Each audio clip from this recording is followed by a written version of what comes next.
Assalamualaikum warahmatullahi wabarakatuh. Perkenalkan, kami dari kelompok 106 praktikal laboratorium simulasi komputer dengan saya sendiri yaitu Tairayu NPM 2003 20138 dan teman saya Irandes Septiani Aprisal NPM 2003 113. Dan di sini kami akan mempresentasikan modul 3 yaitu FENSIM.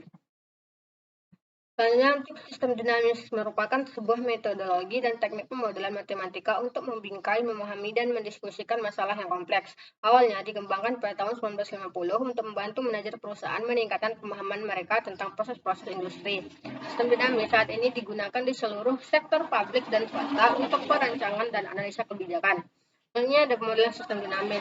Pemodelan atau modeling ini dapat diartikan sebagai suatu perwakilan atau abstraksi dari suatu objek atau situasi aktual. Istilah lainnya itu disebut tiruan model dunia nyata yang dibuat virtual. Nah, bentuk yang berupa tiruan ini, maka model tidak mesti harus sama persis dengan aslinya, minimal memiliki keserupaan. Model juga dikategorikan dalam 3 macam, yaitu yang pertama model statis, menggambarkan fenomena kejadian pada saat ini. Yang kedua ada model statis komparatif, merupakan model yang membandingkan beberapa fenomena dengan kejadian yang berbeda dalam suatu waktu. Dan yang ketiga ada model dinamis, merupakan model yang dapat dikembangkan untuk menunjukkan perubahan overtime, permintaan, dan pasokan. Proses pemodelan ini terdiri dari langkah-langkah sebagai berikut. Yang pertama, perumusan masalah dan pemilihan batasan dunia nyata. Tahap ini meliputi kegiatan pemilihan tema yang akan dikaji, penentuan variabel, dan lainnya. Yang kedua, ada formulasi hipotesis dinamis dengan menetapkan hipotesis berdasarkan pada teori perilaku terhadap masalah. Nah, selanjutnya ada kategori umum ini adalah jenis model yang pada dasarnya dapat dikelompokkan menjadi 3 macam. Yang pertama ada model ikonik, yaitu perwakilan fisik dari beberapa hal baik dalam bentuk ideal maupun dalam skala yang berbeda. Yang kedua ada model analog, yaitu dapat mewakili situasi dinamik, yaitu keadaan berubah waktu. Yang ketiga ada model simbolik atau model matematik. Format model simbolik ini dapat berupa bentuk angka, simbol, dan rumus. Nah, jenis model simbolik yang umumnya dipakai adalah suatu persamaan. Selanjutnya ada langkah-langkah sistem dinamis. Yang pertama itu identifikasi masalah, kemudian tentukan faktor-faktor yang dominan terhadap permasalahan.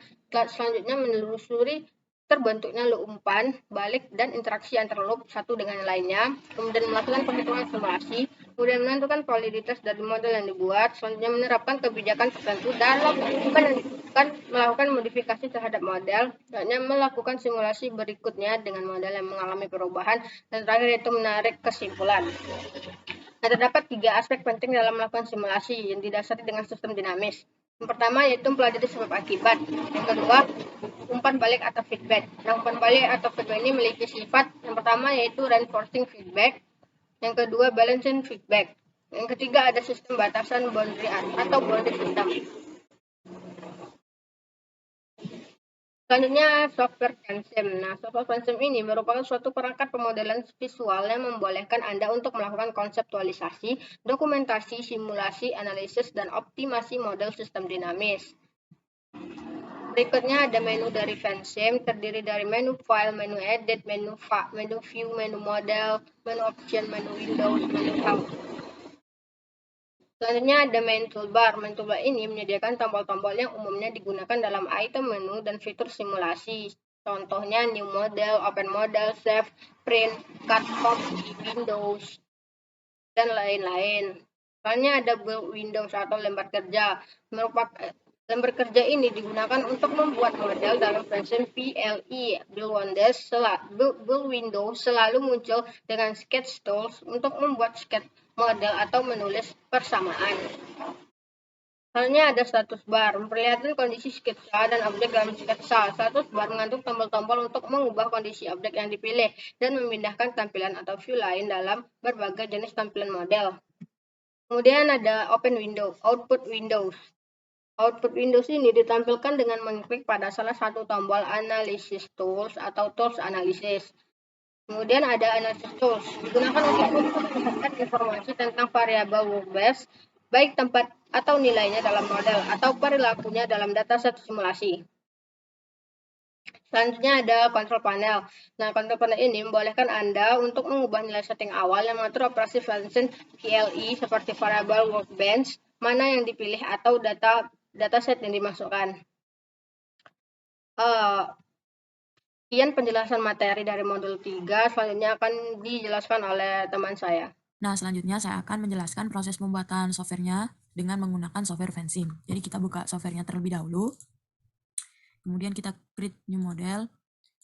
Untuk tahun dimulainya kita isi 2022 dan untuk finalnya kita isi 2027. Untuk unitsnya kita isi year atau per tahun, kemudian kita klik OK.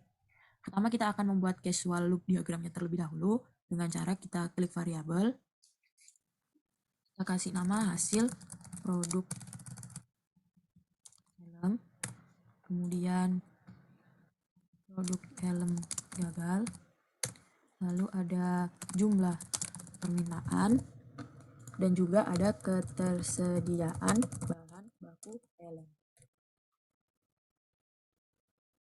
Nah, seperti ini. Jadi studi kasus saya itu membahas tentang penjualan helm. Ini kita atur terlebih dahulu. Nah, jadi ketersediaan dari bahan baku helm itu dipengaruhi oleh jumlah permintaan, produk helm gagal, dan juga hasil produk helm. Kemudian pada hasil produk helm ini dipengaruhi oleh jenis bahan bakunya, lalu dipengaruhi juga oleh kualitas dari bahan baku, dan juga dari pola model yang dibuat.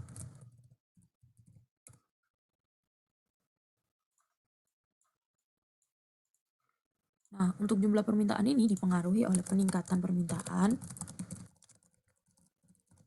dan juga dipengaruhi oleh penurunan permintaan. Kita geser dulu. Nah, kemudian untuk produk helm gagal ini dipengaruhi oleh tidak memenuhi standar. Helm yang diproduksi maksudnya tidak memenuhi standar pakai gitu, dan juga kelangkaan bahan baku helm. Nah, jika sudah seperti ini, kita buat panah dengan menggunakan arrow. Kita sambungkan jenis bahan baku ke hasil produk helm, kualitas ke hasil produk, pola model ke hasil produk. Kita seperti ini.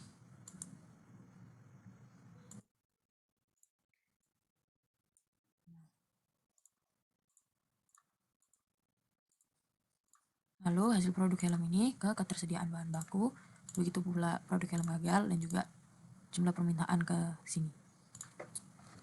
Nah, jadi ini dia untuk bentuk casual loop diagramnya. Sekarang kita akan membuat stock flow diagramnya. Kita klik new model. Ini kita save dulu. Kita kasih nama casual loop. Untuk stock flow-nya juga sama. Untuk awal tahun dan akhir tahunnya 2022 dan 2022 dan 2027. Unitnya kita pilih yang year atau tahun, kita klik OK. Nah, selanjutnya untuk membuat variabelnya kita gunakan level. Ini jumlah permintaan. Lalu ketersediaan bahan baku helm. Kita rapikan dulu.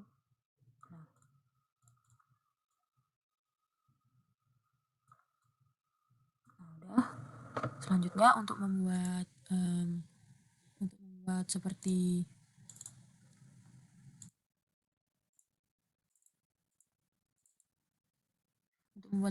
ini, kita gunakan rate. Ini ke sini. Itu dikasih nama peningkatan permintaan. Nah, untuk selanjutnya juga sama, penurunan permintaan. Nah, ini juga sini ke sini itu hasil produk helm. Lalu untuk ini ke sini itu produk helm gagal. Lalu kita kasih arrow dari sini ke sini.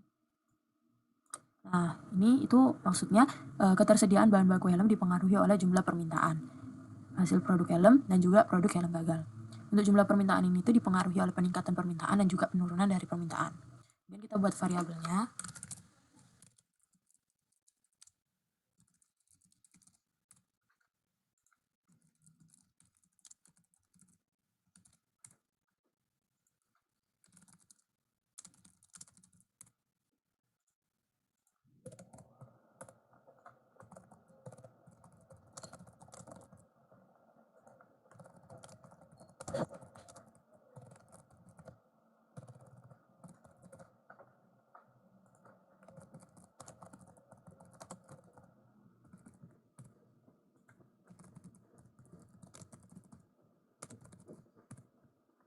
Nah, kemudian ini kita kasih panah dari presentase peningkatan ke peningkatan permintaan. Ini juga sama.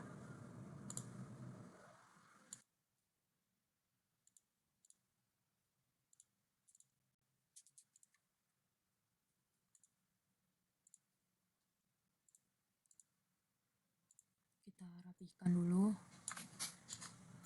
agar terlihat gitu.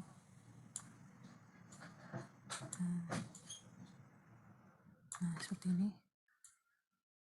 Biar kelihatan. Nah, ini dia untuk bentuk dari stock flow-nya. Jika sudah seperti ini, kita masukkan equation atau perhitungan. Kita masukkan mulai dari presentase peningkatan dulu.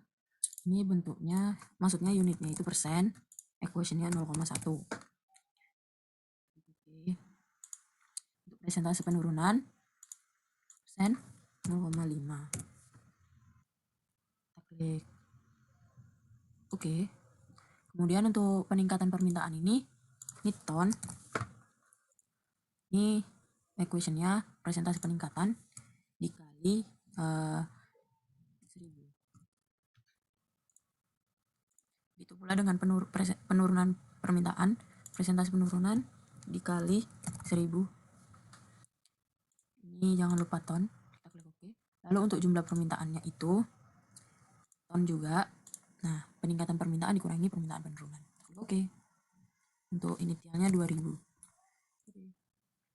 Nah, untuk jenis bahan baku, ini pada skenario pertama, jadi nanti kita akan membuat 4 skenario. Ini bahan baku itu jenis bahan baku itu 0,5 dikali, ini angkanya bebas, berapapun. Ini 0,3 dikali, 0,3 dikali. Lalu untuk pola model yang dibuat itu 0,2 dikali 2000. Kemudian untuk hasil produk helm, ton. Untuk hasil produk helm itu tambah semua variabel.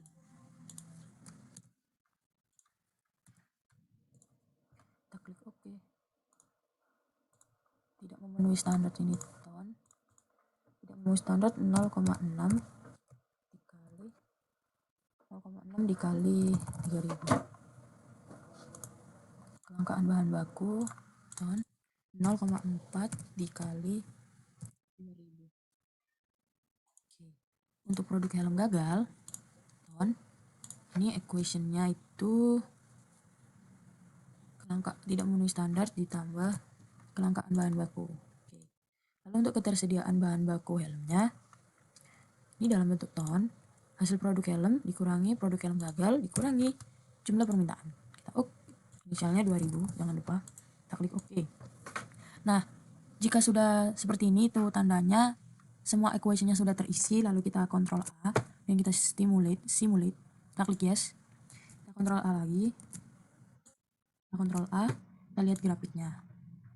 Nah, untuk grafiknya seperti ini. Terlihat bahwa ketersediaan bahan baku dari 2022 ke 2027 itu menurun. Lalu untuk melihat angkanya, kita klik tabel. Nah, seperti ini. Pada tahun 2022 ketersediaan bahan baku itu 2000. 2023 minus 410, 2024 minus 2420, 2025 minus 4030, 2026 minus 5240, dan 2027 minus 6050. Lalu kita ganti skenario, ini untuk skenario pertama. Nah, pada skenario 2 ini kita ganti presentase peningkatannya itu jadi 0,4 bukan 0,1. Oke, Ctrl A, delete, kita yes, kita A lagi, lalu kita lihat tabelnya. Dapat perubahan dari yang awalnya lebih rendah, ini jadi lebih tinggi untuk minusnya. Lalu kita coba untuk yaitu ke skenario ketiga, kita ganti presentase penurunannya dari 0,5 jadi 0,7. Oke, Ctrl A, simulate, yes, Ctrl A, kita lihat tabelnya. Nah, untuk untuk skenario ketiga ini kembali lagi kayak skenario pertama, namun kayaknya skenario pertama itu masih lebih masih ini untuk 2025 ini masih lebih sedikit minusnya. Jadi kita ganti untuk skenario keempat. Untuk skenario keempat ini kita ganti pada pola model yang dibuat ini. Ini kita ganti jadi 3000. Kita tambah jadi 1000. Kita klik OK. A, simulate, yes, yes, Ctrl A, tabel. Nah, pada skenario keempat ini didapat bahwa ketersediaan bahan baku helmnya tahun 2022 itu 2000, 2023 minus 210, 2024 minus 2120, 2025 minus 3730, 2026 minus 5040, dan 2027 minus 6050. Dari keempat skenario tersebut, skenario keempat inilah yang paling kecil untuk minusnya, jadi dipilihlah skenario keempat untuk hasil yang optimal. Jadi sekian presentasi dari kelompok kami. Mohon maaf apabila ada kesalahan dan salah kata. Wassalamualaikum warahmatullahi wabarakatuh. Terima kasih.